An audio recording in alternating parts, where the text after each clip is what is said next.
Ne aflăm în tarlaua de lot semincer de Floarea Soarelui, care o produs și Ceres Băureni pentru Agrastar, e vorba de 50 de hectare de Floarea Soarelui, care la rândul lor Agrastar e pentru Cosat București, cam așa ceva.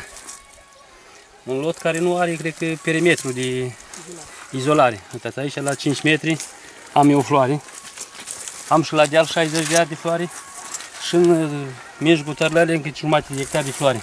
Cum adică în mijlocul tarlalei? Mergeți și filmați, în mijlocul tarlalei mai am o jumătate de hectare de floare de consum. Chiar în mijlocul lotului semincer? Da.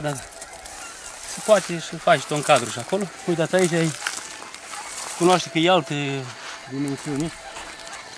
Uitați. Dacă dăm cu pasul, 5 metri. Cum? Asta de aici nu face parte din lotul semincer? Nu. Se vede că, uitați, la lotul semincer are mamă și tată. Uitați, asta e. Aici s-a mănat în rândurile așa și aici la mine s-a mănat invers în vale. Am mai avut dincolo cu 17 rânduri care mi le-au tăiat într-o sâmbătă pe 14 sau 13. Fără să le dați voie? Da, fără acordul meu, a venit noaptea și mi-au tăiat vreo 17 rânduri, am avut 25 de are acolo și mi-au tăiat. Se cunoaște, dacă mergi să vii cotorii și eu mai sărit pe urmă. Mircea Olaru a pus o plătire și băieți și-au venit și mi-au tăiat, uitați, mi-au tăiat tot de la bază. Fără acordul meu mi-au tăiat, mi-au distrus 25 de ani de floare. Asta și eu mai rămas de la ei. Da. Cum au fost noaptea și v-au distrus? Da. A fost sâmbătă noapte, pe 14, nu? Când a fost bâlce. 15. Și nu e vis-a-vis de tarlaul, de foarte drumul, uitați, aici e drumul de lotul de semințe, 5 metri, știu cât are. Numai bine... Cum v-au distrus cultura fără să vă ceară acordul? Fără acordul meu, da. Aici în lot am 2 hectare jumate care s-au amânat pe proprietatea mea. Am act de arenă din 2010, pe proiect la măsura 1-2. Pe vale am avut 14 hectare de legumi. Noi suntem 3 frați, 2 proiecte pe 141 și 1 pe 112, care valorau în total 14 hectare de legumi.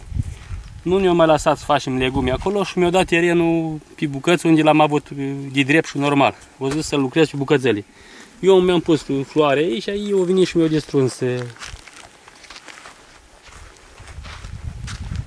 Uitați, aici e lotul lor de floare și aici era vorba de și drum, uitați.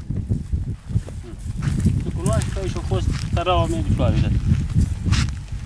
Dar înainte ca să vină în inspecții de la protecția plantelor, de la Cosat, de la Agrastar, țara au venit, ca a doua zi să nu vadă cultura de floare. Da, mai rămas asta care au mai rămas. Au venit și v-au distrus cultura înainte de inspecția de la... Da, ca să nu... să iasă bine la inspecții, să fie lotul 100%, dar nu, să știi dacă e 100%. Mergem și ne uităm mai pe deal, cum mai sunt 60 de ari într-un loc, 25 într-un loc, la distanță de 400, nu știu, sigur nu știu câți metri, 3-400 de metri.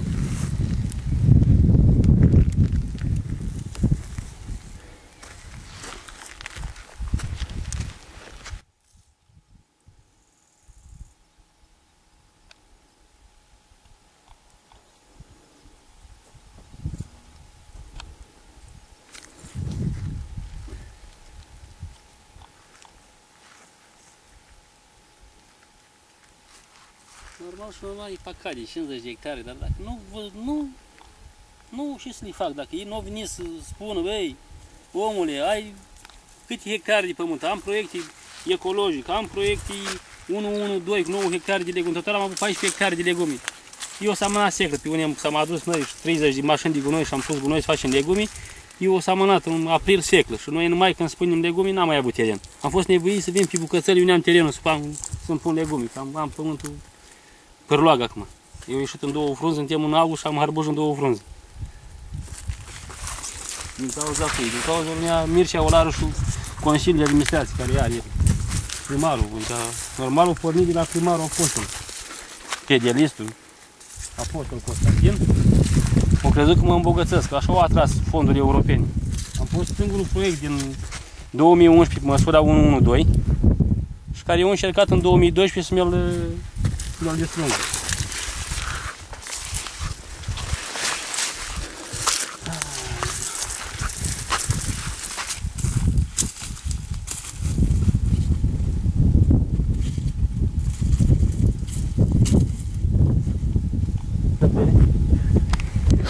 să vă uitați.